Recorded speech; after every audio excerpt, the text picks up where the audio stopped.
So ito yung kumbaga grand prize ng ating raffle. So ito siya guys. So yan ang ibibigay ko. So I let this one go. So para dun sa ating mga solid karakatero or subscriber natin dito. So make it sure Splinterlands player ka. Kung di ka naman Splinterlands player, so may chance ka pa rin manalo nung 1,000 worth of Gcash. Alright, isang panalo na lang. Magkakaroon na tayo ng loot chest. Okay, so try natin. So, kailangan natin ng 12 mana. So try natin ito. 4. So try natin ito sa Medusa. Let's go. So pag nanalo ako nito, so ito yung pang 5th winning streak. So magkakaroon tayo ng loot chest. So tingnan natin kung ano yung makiklaim natin.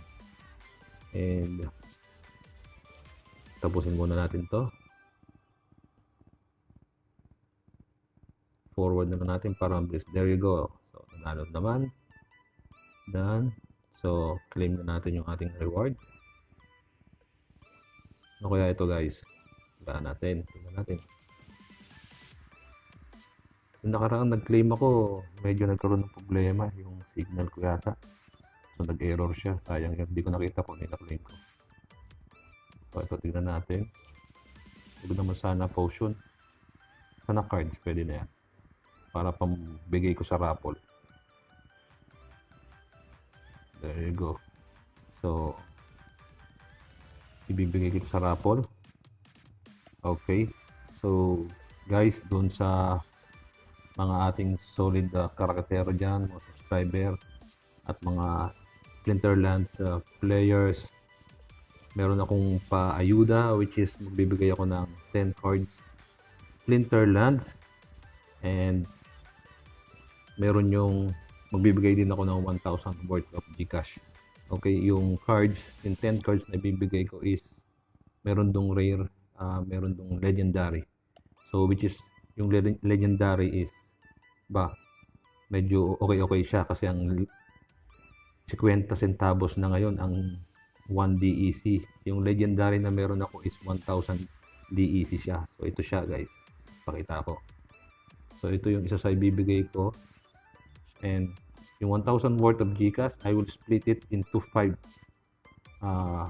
people na mananalo ng tig to 200. Okay, 200 Gcash plus 10 na Splinterlands cards, which is gagawin ko rin siya, i-split ko rin. So 200 plus 2 cards. Okay, so 5 katao yung mananalo dito sa ating paayuda. And by the way guys, isa pang good news dito no kay Splinterlands. Alam nyo ba yung SPS is tumataas na yung price niya. And kagaya ko, yung SPS ko is galing lang sa airdrop, which is wala akong ginastos. Okay, so pakita ko sa inyo kung ilan na yung aking stake ngayon galing sa airdrop.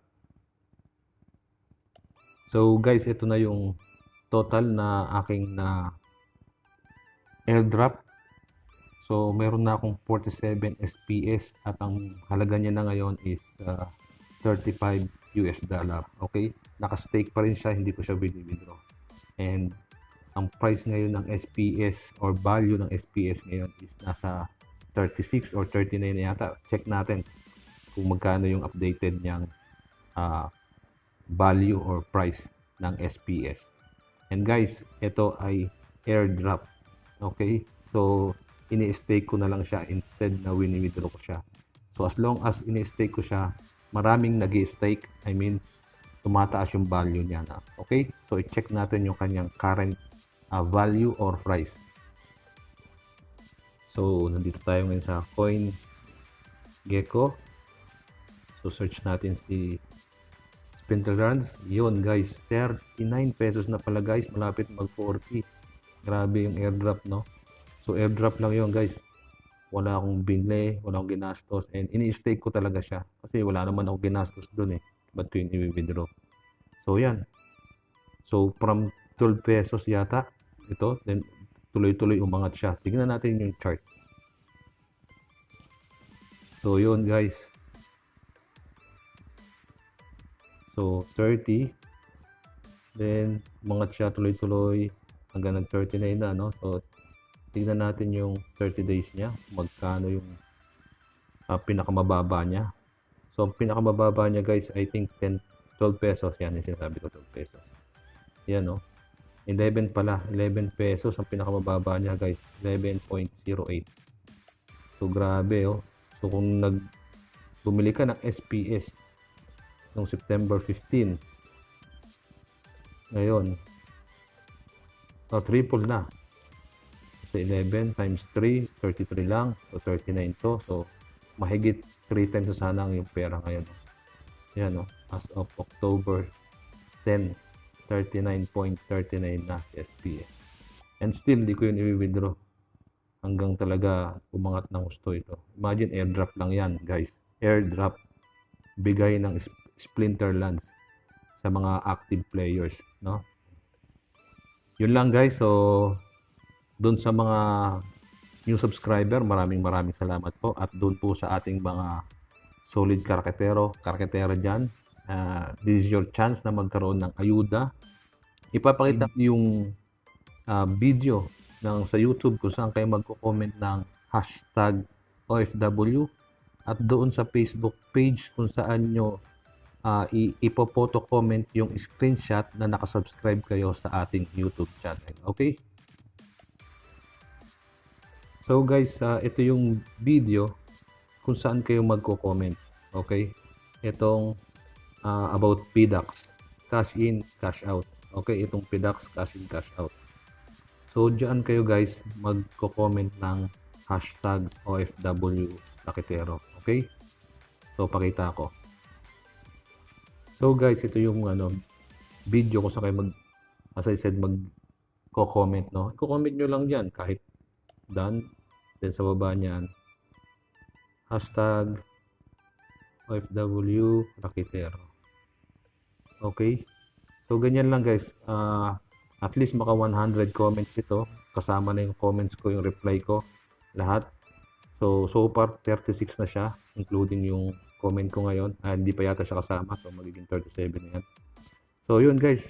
As you see, no? Halos may isa tayong talagang loyal sa ating channel, no? Kita nyo naman, paulit-ulit siya nag-comment. Okay? So yun lang guys.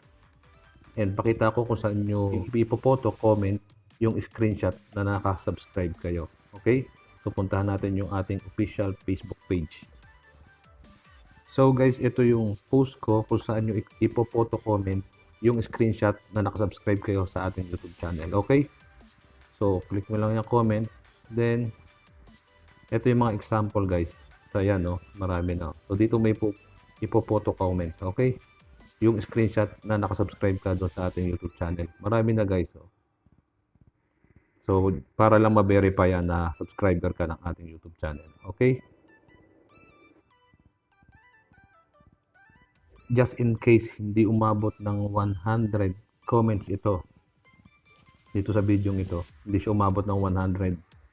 Sa katapusan ng buwan na to, hindi siya umabot.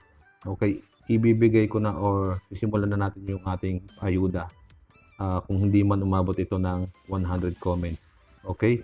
So, whether 10 lang yung nag-comment dyan, 15 sila, or 20 katao, tutuloy na natin yan sa katapusan nitong buwan na to. End of this month, October. Okay?